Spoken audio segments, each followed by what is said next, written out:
नमस्कार जय हिंद साथी, कैसे आप सभी। मैं राहुल आप सबका स्वागत करता हूं आपके अपने इस ऑनलाइन प्लेटफॉर्म पर। दोस्तों आज हम बात करने वाले हैं आरसीटी के महामैराथन क्लास के बारे में। दोस्तों आज की इस वीडियो से आपके यहाँ पर आपके पेपर के अंदर बहुत सारे क्वेश्चन देखने वाले हैं, यानी कि मिलने वाले हैं आपको। तो आप जो है इस वीडियो को शुरू से एंड तक देखना।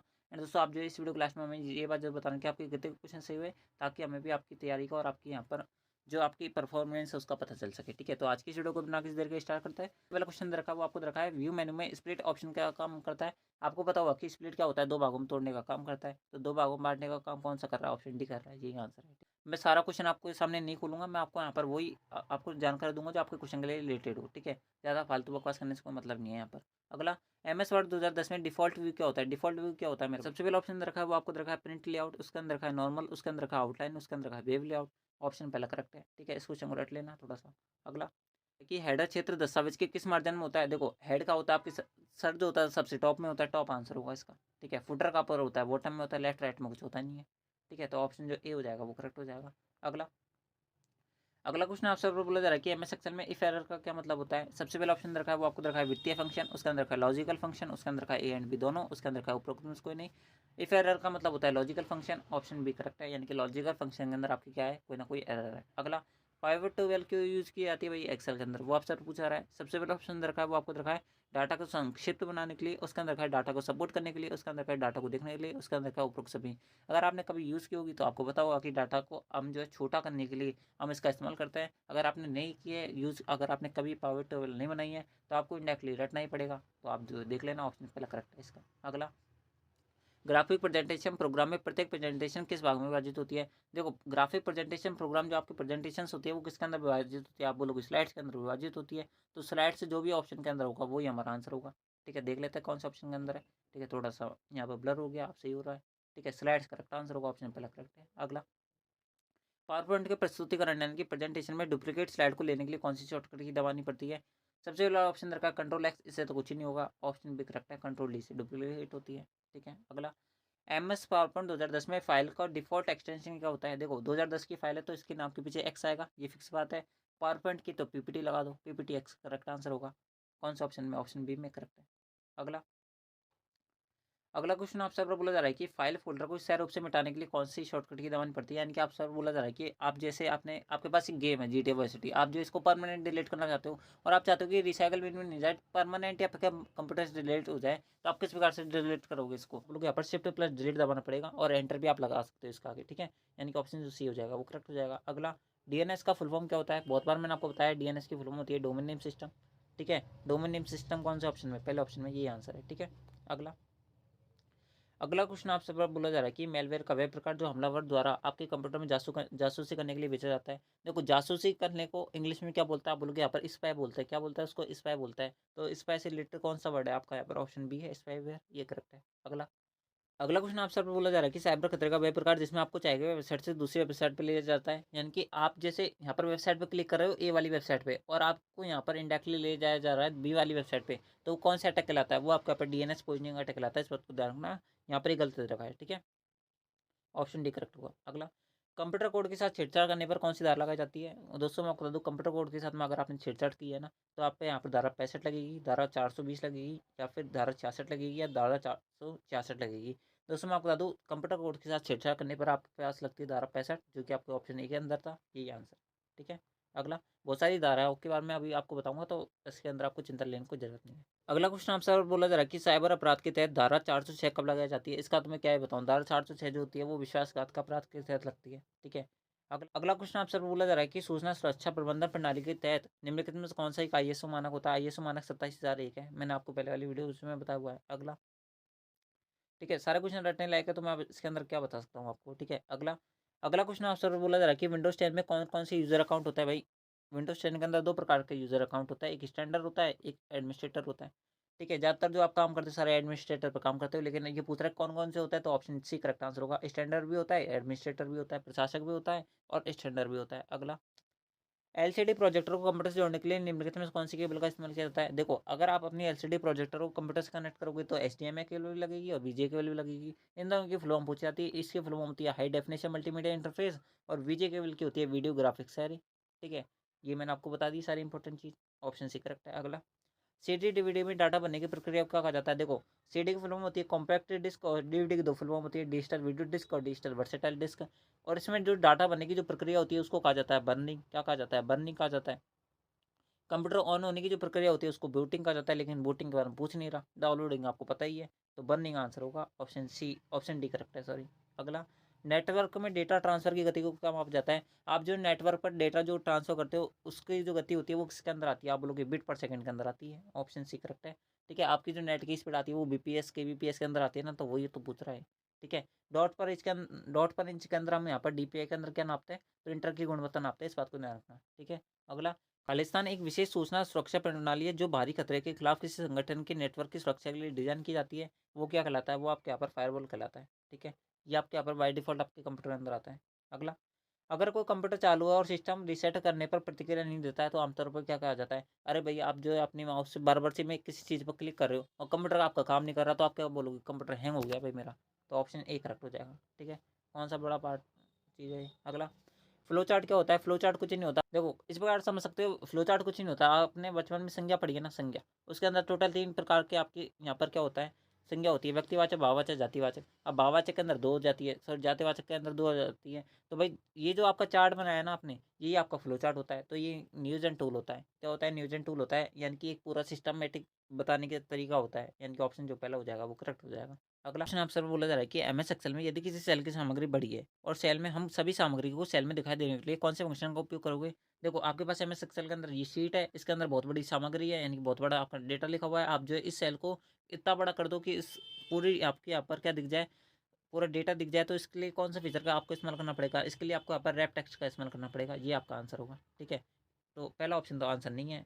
बात करें ऑप्शन डी की, ये करेक्ट है। अगला, सुरक्षा में प्रमाणीकरण के लिए सबसे उपयुक्त विकल्प चुनना है। देखो भाई, सूचना के लिए सबसे उपयुक्त विकल्प आपका यहाँ पर ये है, ऑप्शन बी। सूचना उन लोगों द्वारा संशोधित की जानी चाहिए जो ऐसा करने के लिए अधिकृत हो। और भाई ऑथराइज आदमी के पास जो यहाँ पर उस चीज़ के बारे में जानकारी रखता हो कि कौन सा गलत है कौन सा सही है, अगर उसके पास पूरा यहाँ पर पावर होगा तो भाई वो ज़्यादा अच्छी तरीके से उस चीज़ को सिक्योर कर पाएगा। ठीक है, कौन सी चीज़ से क्या होगा, तो ऑप्शन जो बी हो जाएगा वो करेक्ट हो जाएगा। अगला, अगला क्वेश्चन आपसे बोला जा रहा है कि एमएस एक्सेल खालिस्तान का एक उदाहरण है। दोस्तों, एमएस एक्सेल जो होता है वो वर्ड प्रोसेस करता है और बिग डेटा सिस्टम होता है, ये 2 काम करता है एमएस एक्सेल। यानी कि ऑप्शन जो आपका डी हो जाएगा वो करेक्ट हो जाएगा, ए एंड बी दोनों। ठीक है, अगला, अगला क्वेश्चन आपसे बोला जा रहा है कि एमएस एक्सेल में डिफॉल्ट डेटा का प्रकार क्या होता है? एमएस एक्सेल में ध्यान रखना, ये बहुत कम क्वेश्चन पूछता है, लेकिन ये बहुत ज़्यादा इंपॉर्टेंट क्वेश्चन है कि एमएस एक्सेल में डिफॉल्ट डेटा का प्रकार क्या होता है? वो आपका पे टेक्स्ट होता है। ठीक है, ऑप्शन जो आपका भाई साहब ए हो जाएगा वो करेक्ट हो जाएगा। ठीक है, अगला, एमएस एक्सेल 2010 में निम्नलिखित में से किस चार्ट में केवल एक चार्ट श्रृंखला होती है और सभी मान सकारात्मक होता है?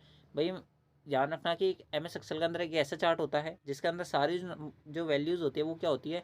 सकारात्मक होती है। वो कौन सा चार्ट होता है? वो आपका पर पाई चार्ट होता है। वो इस प्रकार से कुछ दिखता है। ठीक है, इस प्रकार से इसमें स्लाइड्स बैठी होती है। ठीक है, ये आपका पर पाई चार्ट कहलाता है और पाई चार्ट करेक्ट आंसर होगा। इसके अंदर कभी भी नेगेटिव वैल्यू नहीं आती है। अगला, एमएस वर्ड 2010 में किसी दस्तावेज को सेव करते समय कौन सा करेक्टर फाइल जमा शामिल नहीं किया जा सकता? देखो, अगर आप एमएस वर्ड के अंदर कोई भी फाइल सेव कर रहे हो ना, तो उसके अंदर आप क्वेश्चन मार्क नहीं लगा सकते, पहली बात।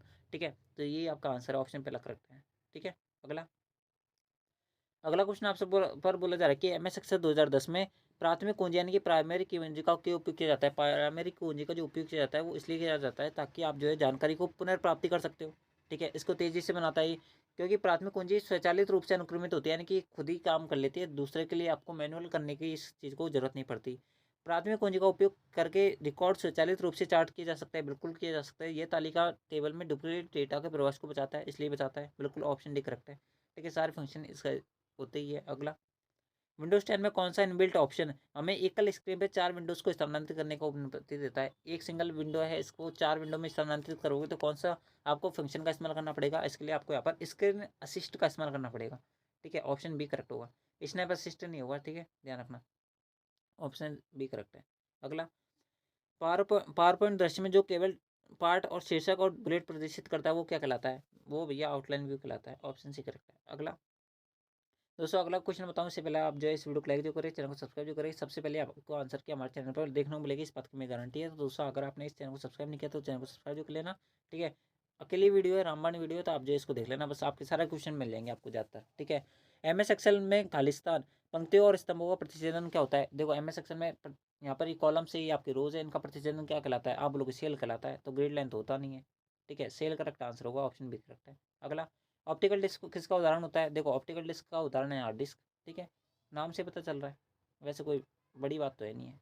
और CD DVD और ब्लूरी डिस्क इसका और एग्जाम्पल होता है। अगला, खालिस्तान MS वर्ड 2010 में पृष्ठ संख्या शब्द गणना दस्तावेज की भाषा को प्रदर्शित करता है। देखो आपके MS वर्ड के अंदर ये विंडो है, यहाँ पर एक नीचे एक पट्टी आती है जहाँ पर आपके कितने पेज आपने भर दिए, कितने लेटर लिख दिए, वो सब शो करता है। वो क्या कहलाता है? वो आपके यहाँ पर स्टेटस बार कहलाता है, ठीक है। टाइटल बार तो होता नहीं है, एड्रेस बार होता नहीं है। एड्रेस बार किस में होता है? जो URL भरते हो ना आप गूगल पे कोई भी चीज़ सर्च करते हो, जिस डब्बे के अंदर भरते हो ना, वो डब्बा जहाँ पर शो होता है वो आपके यहाँ पर एड्रेस बार कहलाता है। टास्क बार क्या होता है? जहाँ पर आपका एक नीचे पट्टी होती है ना कंप्यूटर का, जहाँ पर टाइम वगैरह दिखता है, वो टास्क बार होती है। तो ये तीनों आंसर नहीं है। स्टेटस बार करेक्ट आंसर होगा, ऑप्शन डी करेक्ट है, ठीक है। पूरा क्वेश्चन खोल दिया मैंने आप सबके सामने। अगला, MS एक्सेल में फॉर्मूला शुरू होने से पहले क्या लगता है? भाई फॉर्मूला शुरू करोगे तो उसके आगे क्या लगेगा? बराबर का चिन्ह लगेगा, ऑप्शन सी करेक्ट है, ठीक है। MS पावर पॉइंट में स्मार्ट आर्ट ग्राफिक्स का ऑप्शन किस में मिलता है? आप लोग इंसर्ट टैब के अंदर मिलता है, ऑप्शन भी करेक्ट है, ठीक है। अब ये सारी चीज़ें रटनी पड़ेंगी, जो तो मैं जो क्वेश्चन मैं समझा सकता हूँ वो आपको समझाना ट्राई कर रहा हूँ, ठीक है। अगला, एक बाइट में कितने बिट होता है? अगर आपने पहले वाली वीडियो से देखी होंगी ना, तो उसके अंदर मैंने आपको सारे क्वेश्चन एक्सप्लेन किए हुए हैं, यानी कि इवन उनके जो ऑप्शन है उनके अंदर मैंने आपको यहाँ पर जो उनकी फोटो होती है ना, वो सारी फोटो के द्वारा समझाई हुआ है। अगर आपने पहले वाली वीडियो से देखी होगी तो आपको पता होगा। अभी जो है आपके पास टाइम इतना बचा नहीं है कि मैं आपको एक एक ऑप्शन खोल के बताऊँ। मैं आपको केवल वही ऑप्शन बता रहा हूँ जो आप सबके लिए इंपॉर्टेंट है, और सारे क्वेश्चन आपको करेक्ट बता ही रहा हूँ, ठीक है। इनको रट जाओ बस। उसके अंदर आपके जो पेपर है उसके अंदर आपको यहाँ पर ज्ञानी तो बनना नहीं है, आपको पेपर के अंदर अच्छे नंबर लाने, वो आपके यहाँ पर आ ही जाएंगे। अगला, एक बाइट कितने बिट के बराबर होता है? भाई एक बाइट 8 बिट के बराबर होता है, ठीक है। अब इसके अंदर मैं बताऊँ क्या बताऊँ, ये तो यहाँ पर क्या है, फिक्सिबल वैल्यूज है। अगला, HTML का उपयोग किया जाता है? HTML जो होती है ना, इसके थ्रू हम जो है वेबसाइट वगैरह बनाते हैं। इसकी फुल फॉर्म जरूर पूछी जाती है। इसकी फुल फॉर्म होती है हाइपर टेक्स्ट मार्कअप लैंग्वेज, ठीक है। वेब पेज बनाने काम आती है, option B, option A correct है। अगला, आधार एनरोलमेंट संख्या और उनके अन्य विवरण के साथ एक स्लिप प्रिंट दी जाती है, उसको क्या कहा जाता है? जब आप अपना आधार बनाते हो ना, तो उसके अंदर आपको एक स्लिप मिलती है, उस स्लिप को क्या कहा जाता है? उसको एनरोलमेंट स्लिप कहा जाता है। एनरोलमेंट क्या होता है यहाँ पर? यानी कि आपका जो है आधार के अंदर क्या हो रखा है, रजिस्ट्रेशन हो चुका है। अगला, पैन का ऑनलाइन आवेदन कैसे कर सकते हैं? पैन कार्ड अगर आपको बनवाना है तो कौन सी वेबसाइट पर बनाओगे? मैंने आपको बताया था, पैन कार्ड जो वेबसाइट होती है वो NSDL वेबसाइट होती है। NSDL कहाँ पर ऑप्शन में दिख रहा है? ऑप्शन ए में दिख रहा है। NVSP वोटर से संबंधित होती है। अगला, नया पैन कार्ड बनवाने के लिए कौन सा नया पैन कार्ड बनवाने के लिए आप भुगतान किस प्रकार से कर सकते हो? भाई डेबिट कार्ड से कर दो, क्रेडिट कार्ड से कर दो, इंटरनेट बैंकिंग से कर दो, कहीं से भी कर दो, हमें कोई दिक्कत थोड़ी है, नहीं है, बिल्कुल ऑप्शन नहीं करेक्ट है। अगला, ITR बनने के लिए, ठीक है, इससे पहले ITR बनने के लिए आपके पास कौन कौन से डॉक्यूमेंट होना आवश्यक है? ITR क्या होता है? इनकम टैक्स रिटर्न, ठीक है। बहुत सारे बच्चे भरते भी होंगे, ठीक है, जो अमीर फैमिली से बिलोंग करते हैं ना, वो भरते जाता है, ठीक है। हम तो नहीं करते भाई। अगला, ITR जो होता है ना, ITR बनने के लिए आपके पास यहाँ पर सबसे पहले बैंक का विवरण होना चाहिए, फॉर्म 16 होना चाहिए, ठीक है। फॉर्म 16 लगता है, फॉर्म 16 लगता है, जो भरते हैं ना उनको पता होगा। पिछले साल के रिटर्न की फोटोकॉपी लगेगी। ये सारी चीज़ें हैं तो आपके पास ITR भर दो आप, ऑप्शन डी करेक्ट है। अगला, ITR को सफलतापूर्वक प्रस्तुत करने पर प्रतिशत होगा जब आप अपना जो ITR है वो भर दोगे, तो आपके पास एक फॉर्म आता है जिसे बोलता है ITR-V, ठीक है, जिसे का मतलब होता है ITR वेरीफाइड। इसका मतलब ये होता है, ठीक है, after verify send ITR on your email ID. जब आपका ITR यहाँ पर वेरीफाई हो जाता है, आपके पास ईमेल आईडी के अंदर क्या जाता है, इसका ITR वेरीफाई का क्या जाता है, मैसेज आता है, मेल आ जाता है। अगला, DSC का जो पूरा नाम होता है वो होता है डिजिटल साइन सर्टिफिकेट। जो आपका मूल निवास वगैरह होता है ना, उसके नीचे देखना एक हरे कलर का टिक होता है, इसको डिजिटल सिग्नेचर बोलता है, और इस प्रोसेस को क्या बोलता है? डिजिटल साइन सर्टिफिकेट बोलता है। यानी कि मूल निवास आपका डिजिटल साइन हो गया ना, तो ऑप्शन जो पहला हो जाएगा वो करेक्ट हो जाएगा। अगला, CPC का पूरा नाम क्या होता है? भाई CPC क्या होता है? सेंट्रल प्रोसेसिंग यूनिट, तो CPU होता है, तो ये आंसर होने से रहा। तो आपका जो ऑप्शन बी है वो करेक्ट है, कमांड प्रोसेसिंग सेंटर, ये आंसर है। अगला, PSC का पूरा नाम क्या होता है? देखो PSC जो होता है ना, ये अलग चीज़ है, PSK अलग है। PSK का मतलब होता है पासपोर्ट सेवा केंद्र, तो पासपोर्ट सेवा केंद्र तो आंसर होगा नहीं। वैसे मेरे सामने यहाँ पर गलत छपने में आ गया, यहाँ पर PSK ही होगा, ठीक है। पासपोर्ट सेवा केंद्र ही आंसर होगा। मैं देख लेता हूँ बाकी ऑप्शन, हाँ बिल्कुल, ऑप्शन ए करेक्ट आंसर है, यानी कि PSK है यहाँ पर, PSC नहीं है, ठीक है। इसको करेक्ट कर लेना, PSK है, ठीक है।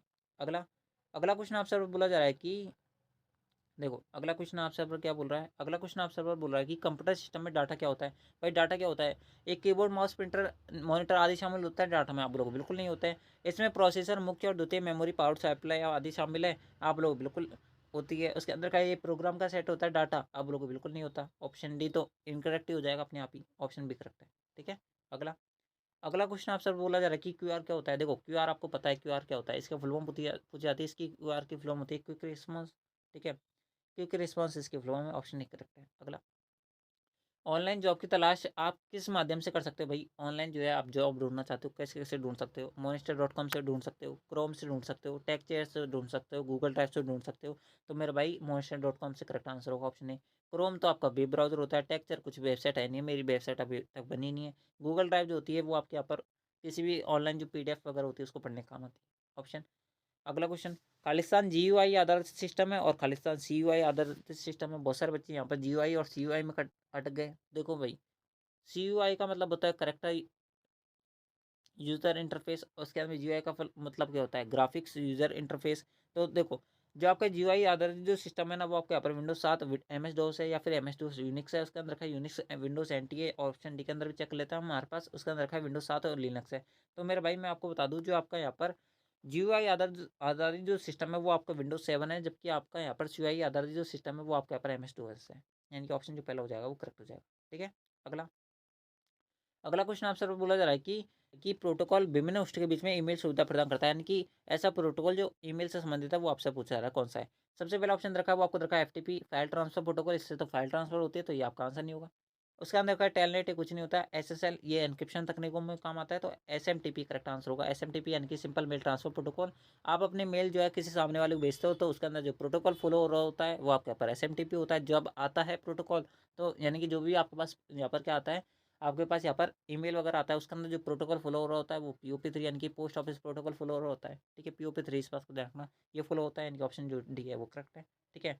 तो दोस्तों इस प्रकार से था आपके यहाँ पर सेट की टॉप 50 क्वेश्चन। आई होप आपने इस वीडियो को पूरा देखा होगा। अगर आपको वीडियो पसंद आए तो इस वीडियो को लाइक जरूर करें, चैनल को सब्सक्राइब जरूर करें। एंड दोस्तों मैं आपको फिर बता दूँ, आपकी जो आंसर की है सबसे पहले हमारे द्वारा अपलोड की जाएगी। तो आपने अब तक चैनल को सब्सक्राइब नहीं किया तो चैनल को सब्सक्राइब जरूर कर लेना। पहले वाली वीडियोज़ देखो या ना देखो, उससे कोई मतलब नहीं है। आप जो यहाँ पर मेरी आपसे तहे दिल से रिक्वेस्ट है कि आप जो है फुल फॉर्म और यहाँ पर आंसर की फुल फॉर्म और उसके साथ में एक शॉर्टकट की वाली हमने वीडियो डाल रखी है, आप उसको देख लेना। उसके अंदर जितने भी शॉर्टकट की और फुल फॉर्म बता रखी है, आप बस उन पर नज़र मार जाना। आपके बहुत सारे क्वेश्चन सही हो जाएंगे। करीबन करीबन 3 से 4 क्वेश्चन आपके यहाँ पर इनसे रिलेटेड आते हैं। तो आप इनको सही कर दोगे तो एक क्वेश्चन 2 नंबर का है, तो 8 नंबर आपके पक्के हो जाएंगे। और आपको 28 नंबर क्या होने चाहिए, यहाँ पर पास होने के लिए चाहिए होता है, यानी कि 35 में से 14 क्वेश्चन सही करने होते हैं ना, यानी कि 28 नंबर आपको चाहिए होता है। 40% नंबर में से आपके 8 नंबर तो आ गए यहाँ पर। ठीक है। तो इसलिए आप जो उन क्लासेस को देख लेना, आपको बहुत सारे क्वेश्चन सही हो जाएंगे। तो अगर आपने अब तक उन क्लासेस को नहीं देखा है तो उनको देख लेना। ठीक है। तो दोस्तों आज की इस वीडियो के अंदर बस इतना ही। आपको ये वीडियो कैसा लगा वो कमेंट बॉक्स में जरूर बताना। आपके कितने क्वेश्चन सही हुए वो भी आप हमें कमेंट बॉक्स में जरूर बताना। एंड दोस्तों एट द एंड आप जो है यहाँ पर इस वीडियो को लाइक जरूर करें। ठीक है। तो आज की इस वीडियो के अंदर बस इतना ही। मिलता है आपके नेक्स्ट आर वाली वीडियो के अंदर। जब तक ले जय हिंद, जय भारत, जय Hindustan. Thanks for watching. Thank you.